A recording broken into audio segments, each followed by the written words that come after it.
এনসিপির ছাত্র সমন্বয়করা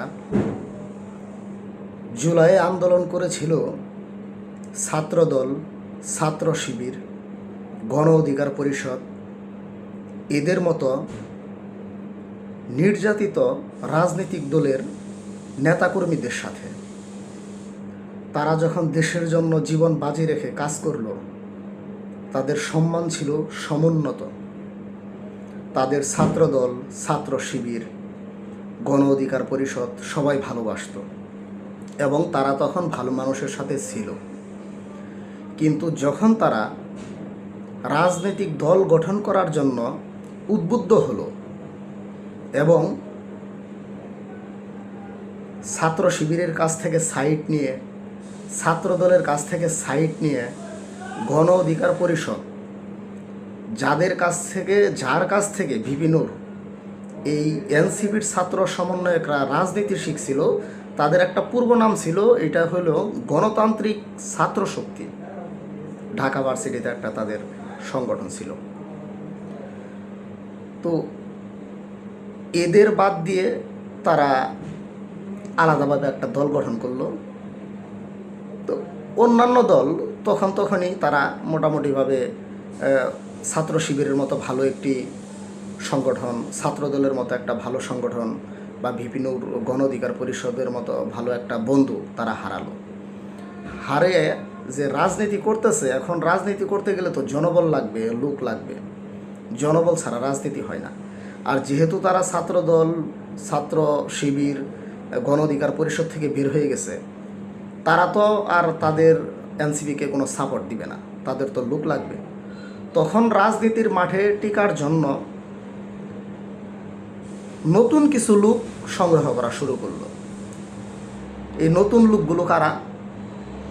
বেশিরভাগ যুবলীগ, ছাত্রলীগের লোকজন। এই যে আজকের যে আলোচনা, 50 লক্ষ টাকা ছাত্র সমন্বয়ক চাঁদা দাবি করছে। আপনারা নিশ্চয়ই ওই চাঁদাবাজ তার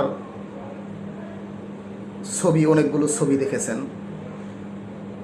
নোয়াখালীর উবাইদুল কাদের, আমলীগের সেক্রেটারি, তার ভাইয়ের সঙ্গেও ছবি আছে।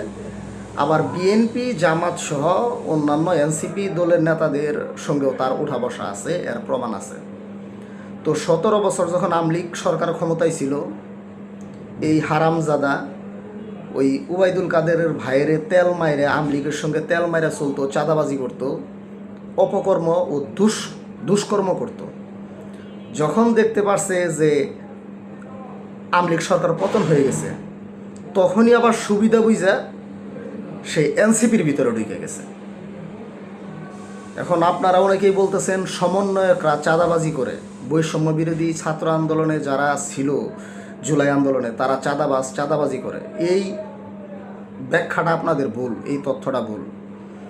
একজন দেশপ্রেমিক ছেলে যে জুলাই গণ অভ্যুত্থানে রাজপথে আন্দোলন করছে, নিজের জীবনের বাজি রাখে দেশের জন্য, সে কখনো ওই চাঁদাবাজি করতে পারবে না। এই এনসিপির ভিতরে কিছু পোলাপান ছাত্রলীগ থেকে ঢুকে গেছে, এরা চাঁদাবাজি করতেছে, নিজেদের স্বার্থ হাসিল করতেছে, কইরা এনসিপিরও যেমন বদনাম করতেছে, তেমনি এই বর্তমান যে ইউনূস গভর্নমেন্ট, এরও বদনাম করতেছে। তো এই জন্যই বলতেছি, দেখেন, এক বালতি দুধের মধ্যে যদি ওই 1 ফোঁটা লেবুর রস দেন, ওই দুধ কিন্তু নষ্ট হয়ে যাবে, দুধের বিশুদ্ধতা আর থাকবে না। তো শিবিরের ক্ষেত্রে বলি, জামাতি ইসলাম বা বিএনপি বা এনসিপি বা গণ অধিকার পরিষদ, যে দলই বলেন না কেন, আমলীগ এরকম একটি ভাইরাস। এই আমলীগ সংগঠনের কোনো কর্মী যদি আপনাদের সংগঠনে জায়গা দেন, ওরা সুই হয়ে ঢুকে হাল হয়ে, কোরাল হয়ে বের হবো, আপনার সংগঠনের ক্ষতি করে বের হবো। আবার যখন এই সরকারগুলো থাকবে না, আবার 10 বছর বা 15 বছর পরে বা 5 বছর পরে আমলীগ গভর্নমেন্ট ক্ষমতায় আসবে, তখন ওই ঘোরের ছিলে ঘোরে ফিরে যাবে, পাখি তার নিড়ে ফিরে যাবে, তারা আবার পুনরায় আমলীগে চলে যাবে। তো এই বিষয়গুলো ছাত্রদল, ছাত্র শিবির, এনসিপি এদের সূক্ষ্মভাবে পর্যবেক্ষণে রাখন রাখবো, যেন ছাত্রলীগ, যুবলীগ স্বেচ্ছাসেবক লীগ এরা যেন কখনোই আপনাদের সংগঠনে ঢুকতে না পারে। যদি ঢুকে আপনাদের সংগঠনের ভাবমূর্তি নষ্ট করে দিব। সবাই সতর্ক থাকবেন, ভালো থাকবেন।